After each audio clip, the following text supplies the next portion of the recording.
So welcome back to controversial games. आज मेरे पास काफ़ी सारी इंटरेस्टिंग न्यूज़ एंड अपडेट्स है, तो आप लोग वीडियो को एंड तक ज़रूर देखना। तो चलिए हम लोग शुरू करते हैं। सबसे पहले हम बात करने वाले स्टाइलवर्ड ई स्पोर्ट्स वर्सेस आईबी के मैटर के बारे में। तो सबसे पहले मैं आपको बता दूँ कि स्टाइलवर्ड ई स्पोर्ट्स है वो इंडिया की ऑर्ग है और इन्होंने पाकिस्तान के टाइम को हायर किया जब पबजी बैन हो गया था। इसके इन्होंने मल्टीपल इन्वेस्टमेंट किए थे पाकिस्तान में। और अगर आईबी की बात करें आपको बता दूँ कि जो आईबी है वो एक पाकिस्तान की ऑर्ग है, जहाँ पर जो आईबी के प्लेयर्स उन्होंने ये एलिगेशन लगाया है कि जो स्टाइलवर्ड ई स्पोर्ट्स उन्होंने बार बार से कॉन्ट्रैक्ट चेंज करने की कोशिश की थी। सबसे पहले उन्होंने ये कहा था कि उनको जो 40% टूर्नामेंट का प्राइस मिलेगा वो तब मिलेगा जब वो टॉप 9 में आएंगे। उसको उन्होंने टॉप 8 कर दिया था, उसके उन्होंने टॉप 5 कर दिया था। जैसे उनका परफॉर्मेंस अच्छा होता गया वैसे वैसे डिफ़िकल्ट उन्होंने जो एक एम है वो रख दिया था। इसी के साथ साथ ट्राइंडा जो कि इनके मेन प्लेयर है, उन्होंने एक वीडियो डाला है जहाँ पर उन्हें एक्सप्लेन किया कि जो PMWI का स्लॉट है उसमें क्या इशू हुआ है उनके साथ। इनके जो IG है वहाँ पे जाके आप दोनों वीडियोस को देख सकते हैं। उन्होंने कंप्लीटली एक्सप्लेन किया कि इनके साथ स्टाइलवर्ड ई स्पोर्ट्स ने क्या क्या किया है। जहाँ स्टाइलवर्ड ई स्पोर्ट्स की बात करें तो इनके वीडियो के बाद अभी तक स्टाइलवर्ड ई स्पोर्ट्स का कोई भी बयान नहीं आया है। हमारी जो नेक्स्ट अपडेट आ रही है वो है वाइपर की तरफ से। वाइपर को पूछा गया था कि सोल है वो स्क्रीम क्यों नहीं खेली थी, तो उन्होंने ये कहा था कि वो ऑफ डे था, इसी के वजह से कल सोल जो थी वो स्क्रीम्स नहीं खेली थी। हमारी जो नेक्स्ट अपडेट आ रही है वो आ रही है सोल के प्लान्स की तरफ से। जी हाँ, वाइपर ने ये बताया कि जब मावी अवेलेबल नहीं होंगे तब जो सोल है वो टोटली एग्रेसिव जाने वाली है, वो वहाँ से कुछ सीखने वाली है और यही सोल का सेकंड प्लान रहने वाला है अगर मावी अवेलेबल नहीं रहते हैं। हमारी जो नेक्स्ट अपडेट आ रही है वो है गॉडल अमर की तरफ। तो गॉडल अमर ने ये बताया कि वो 25 से पहले वाले ट्राई करेंगे कि जो गॉडल की न्यू लाइनअप है उसको अनाउंस कर दे। हमारी नेक्स्ट अपडेट आ रही है वो है free fire pro league championship की तरफ से।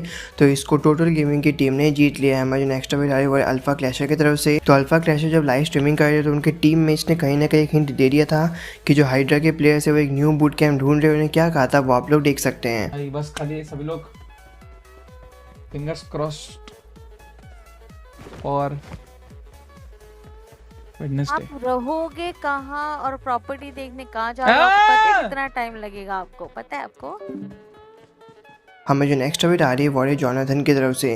तो जब क्रॉन्टन मेंबर्स ओनली लाइव स्ट्रीमिंग कर रहे थे तब जॉनथन जो थे तो जॉनथन को उनके प्लान्स का पूछा था और टीम अनाउंसमेंट का पूछा था। तब जॉनथन ने ये बताया कि जो कॉन्ट्रैक्ट है वो रिन्यू हो चुका है, यानी कि जो डील है वो साइन हो चुका है।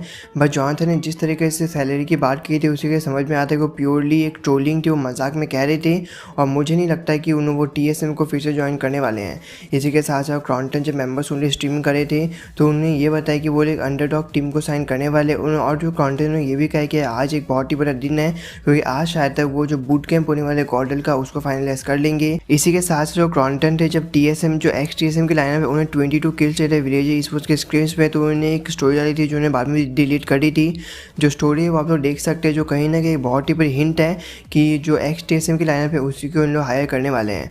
हमारी नेक्स्ट अपडेट आ रही है वो मॉडल की तरफ से। सबसे पहले मॉडल ने कंप्लीट कर लिया 3 मिलियन फॉलोअर्स है इंस्टाग्राम।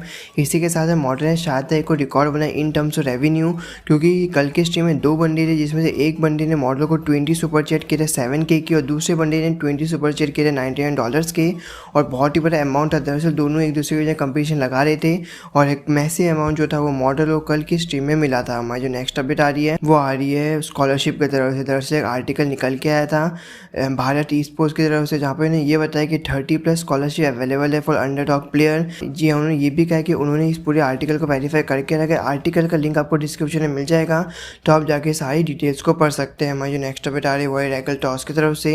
तो जो मॉडल लाइव थे उनको पूछा गया था कि जो रैकल टॉस है वो स्क्रिम्स क्यों नहीं खेल रहे, तो उन्होंने ये बताया था कि जब वो बूट कैंप आ जाएंगे उसके बाद वो स्क्रिम्स खेलने वाले। मॉडल ने ये कहा था कि वो भी बहुत ज़्यादा एक्साइटेड है रैकल टॉस कर वापस खेलने के लिए। जहाँ पर रैकल टॉस ने अपडेट है ये बताया कि वो 20 को बूट कैंप आने वाले हैं। हमारी जो नेक्स्ट अपडेट आ रही है वो है सिट की तरफ से। सबसे पहले सिट ने इनके ऊपर हिंट दिया, उन्होंने ये कहा कि जो बूट कैंप है मुंबई में नहीं है, यानी कि साफ है कि वो सोल को ज्वाइन नहीं कर रहे हैं। इसी के साथ उन्होंने और भी हिंट दिए थे, उन्होंने क्या कहा था वो आप लोग देख सकते हैं। जो ऑर्ग में ज्वाइन कर रहा है वहाँ पे भी ज्वाइन करने के पहले उनके ओनर के साथ मेरा यही फर्स्ट बात हुआ था कि तुम्हारा जो भी लाइनअप है, तुम्हारे प्लेयर्स के जो भी सब्सक्राइबर्स है या जो भी है, if those players are expecting me to give them special treatment because they are so famous, that is something I will not be able to do. इसी के साथ साथ सिड से पूछा गया था कि जो उनके हिसाब से बेस्ट इंडियन स्ट्रीमर कौन है, तो उन्होंने ये कहा था कि स्काउट है, उनके हिसाब से वो बहुत ही अच्छे मैनेज करते हैं। उन्होंने ये भी कहा कि मॉर्टल भी one of the best streamer है। इसी के साथ साथ सिड ने अपना नाम चेंज करके C9 और T1 कर लिया। मेरे ख्याल से ट्रोलिंग है क्योंकि उन्होंने 2 अलग अलग फॉरेन ऑर्ग का नाम अपने जो एक नाम है उसमें लगा लिया। और जो सिड है उन्होंने ये भी कंफर्म किया कि वो फॉरेन ऑर्ग को ज्वाइन नहीं करे। उन्हें ये कहा कि फर्स्ट वीक ऑफ अगस्त को अनाउंसमेंट हो जाएगी। जी हाँ, सिड ने काफ़ी सारी चीज़ों के ऊपर रिएक्ट किया था। सभी चीज़ों का मैं आपको बता रहा हूँ। तो स्काउट ने सबसे पहले TSM एंटिटी को अप्रिशिएट किया था उनके 22 किल्स के लिए, उनके डोमिनेशन के लिए। इसी के साथ साथ स्काउट जो थे वो 10 आवर्स की स्ट्रीम करने वाले थे, हालांकि उन्हें 8 आवर्स की स्ट्रीम करी थी और कहीं ना कहीं सभी ने उनको इस चीज़ के लिए अप्रिशिएट किया था। हमारी जो नेक्स्ट अपडेट आ रही है वो S28 की निंजा है जो कि मोस्ट प्रोबेबली TSM को ज्वाइन करने वाले हैं। उन्हें 1v4 किया था एक्स TSM के लाइनअप को। जी हाँ, विलेजर ई स्पोर्ट्स के स्क्रीम्स में किया था, जहाँ पर स्काउट, रॉक्स, ऐश और काफ़ी सारे लोगों ने जो निंजा थे उनको अप्रिशिएट किया था। तो ये तो थी आज की सारी न्यूज़ एंड अपडेट्स। अभी के लिए स्टूडियो के लिए मेरे तरफ से इतना ही। तब तक के लिए thank you, bye and take care.